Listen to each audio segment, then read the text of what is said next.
محترم ناظرین کرام، السلام علیکم۔ کوہ طور کیوں مقدس ہے؟ کوہ طور پر زائرین ننگے پاؤں کیوں جاتے ہیں؟ یہودی جوڑے شادی کے بعد سہاگ رات کوہ طور پر کیوں مناتے ہیں؟ کوہ طور کا پہاڑ جل کر راکھ کیوں ہو گیا؟ یہی ہماری آج کی ویڈیو کا موضوع ہوگا، اور آج ہم آپ کو کوہ طور کے متعلق حیران کن حقائق بتائیں گے۔ مگر ویڈیو میں آگے بڑھنے سے پہلے ہمارے چینل کو سبسکرائب کر کے معلومات کے سفر میں ہمارے ہم سفر بنے۔ کوہ سینا، طور سینا یا جبل موسیٰ یا کوہ طور مصر کی وہ مشہور پہاڑی ہے جس کا ذکر قرآن مجید اور تورات میں آیا ہے۔ اللہ رب العزت نے کوہ طور پہاڑ کی قرآن مجید میں قسم کھائی ہے۔ طور سینا میں مختلف واقعات رونما ہوئے ہیں، جن میں حضرت موسیٰ علیہ السلام اور اللہ رب العزت کا آپس میں ہم کلام ہونا، 40 دن کا میقات، بنی اسرائیل کے 70 لوگوں کے ساتھ میقات پر جانا، اور حضرت موسیٰ علیہ السلام کی وفات شامل ہے۔ حضرت موسیٰ علیہ السلام کو دنیا سے پردہ فرمائے تقریباً 3000 سال گزر گئے ہیں۔ یہ پہاڑ اس وقت سے مقدس چلا آ رہا ہے، اور زائرین 3000 سال تک کوہ طور پر ننگے پیر آتے جاتے رہے ہیں، کیونکہ حضرت موسیٰ علیہ السلام کوہ طور پر ننگے پاؤں گئے تھے، اور یہ روایت آج بھی قائم ہے کہ ہر مذہب کے ماننے والے کوہ طور پر ننگے پاؤں جاتے ہیں۔ سفر انتہائی لمبا اور دشوار ہوتا ہے، چنانچہ 90% زائرین کے پاؤں زخمی بھی ہو جاتے ہیں۔ کئی زائرین پہاڑ سے گر کر مرے بھی ہیں۔ یوں اس پہاڑ کی چوٹی تک پہنچنے میں سینکڑوں لوگوں کی جان چلی گئی۔ تقریباً 100 سال قبل عیسائی، یہودی اور مسلمان علماء اکٹھے ہوئے اور زائرین کو جوتوں سمیت پہاڑ پر چڑھنے کی اجازت بھی دی، مگر اس کے باوجود کچھ لوگ آج بھی عقیدت کی وجہ سے ننگے پاؤں ہی جاتے ہیں۔ یہ سفر نسبتاً آسان تو ہو گیا، مگر ایک شخص نے پہاڑ کو اس طرح تراشا کہ زائرین کے چڑھنے کے لیے سیڑھیاں بنا دی۔ کچھ حد تک اب یہ سفر آسان ہے۔ ناظرین، یہودیت میں کوہ طور کو انتہائی ممتاز مقام حاصل رہا ہے، اور یہودی شادی کے فوراً بعد کوہ طور پر آتے ہیں اور اپنی پہلی رات کوہ طور پر گزارنے کو باعث رحمت اور برکت سمجھتے ہیں۔ یہ روایت آج بھی قائم ہے، اور یہودی جوڑے اپنی سہاگ رات کوہ طور پر اس عقیدت سے گزارتے ہیں کہ ان کی ازدواجی زندگی خوشگوار گزرے گی اور ان کی اولاد نیک اور صالح پیدا ہوگی۔ کوہ طور کی چوٹی دنیا کا واحد مقام ہے جہاں تینوں آسمانی مذاہب کے زائرین اکٹھے ہوتے ہیں اور ایک دوسرے کے ساتھ کھڑے ہو کر اللہ رب العزت کے حضور دعا کرتے ہیں۔ یہ وہ مقام ہے جہاں کوئی بندہ رہتا ہے اور نہ کوئی بندہ نواز، مگر جوں جوں سورج چڑھتا جاتا ہے لوگ دور سے نیچے اترتے دکھائی دیتے ہیں۔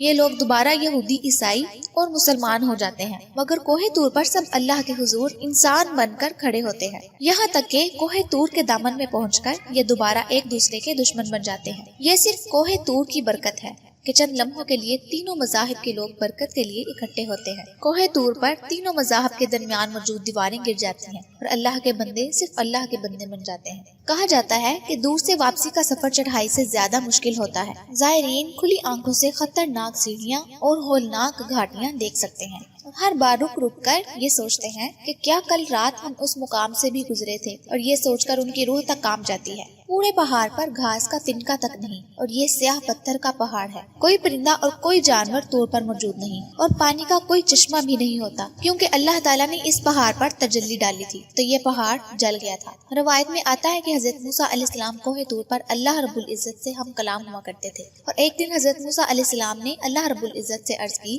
کہ پروردگار عالم، میں تمہارا دیدار کرنا چاہتا ہوں۔ پروردگار نے فرمایا، یا موسیٰ لن ترانی، یعنی اے موسیٰ تو نہیں کر سکتا۔ پھر حضرت موسیٰ علیہ السلام نے عرض کیا، پروردگار میں تمہارا دیدار کرنا چاہتا ہوں۔ تو اللہ رب العزت نے حکم دیا کہ موسیٰ اس پتھر پر نگاہ ڈالو۔ اللہ نے کوہ طور کے پتھر پر اپنی تجلی ڈالی، اس تجلی کی وجہ سے کوہ طور جل گیا۔ حضرت موسیٰ علیہ السلام کی آنکھوں میں وہ تجلی پڑی تو حضرت موسیٰ علیہ السلام بے ہوش ہو گئے، اور آپ کے ساتھ بعض روایات میں آتا ہے کہ بنی اسرائیل کے 70 لوگ بھی تھے۔ وہ 70 لوگ اس تجلی اور اس اللہ رب العزت کی وجاہت اور پروردگار عالم کے جمال اور جلال کو برداشت نہ کر سکے، اور وہ 70 لوگ کوہ طور پر مر گئے۔ اس وقت سے کوہ طور سیاہ پہاڑ ہے۔ ناظرین، بعض لوگ کوہ طور کی مٹی کا سرما بنانا بھی پسند فرماتے ہیں، اور کہا جاتا ہے کہ کوہ طور کا سرما آنکھوں کے لیے باعث رحمت اور شفا ہوتا ہے، اور پوری دنیا کے مختلف ممالک میں کوہ طور کا سرما بھیجا جاتا ہے۔ مختلف ممالک کے لوگ کوہ طور سے پتھر لا کر پیس کر سرما بناتے ہیں۔ ناظرین، کوہ طور پہاڑ اللہ کی نشانیوں میں سے ایک عظیم نشانی ہے۔ پروردگار عالم نے قرآن مجید میں ارشاد فرمایا،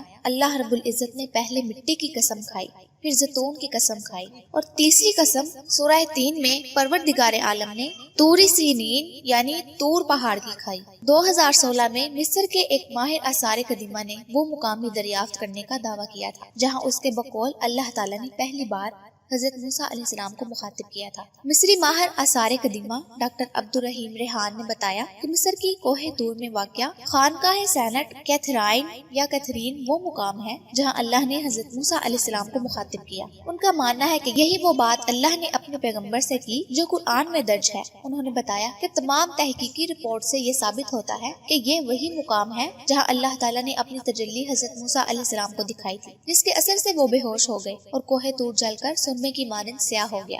اس امید کے ساتھ اجازت دیجیے کہ آپ کو ہماری ویڈیو پسند آئی ہوگی۔ ملتے ہیں بہت جلد ایک نئی تاریخی، تحقیقی اور معلوماتی ویڈیو کے ساتھ۔ دیکھتے رہیے دی اسپرچوئل اسپاٹ۔ اللہ رب العزت آپ کا حامی و ناصر ہو۔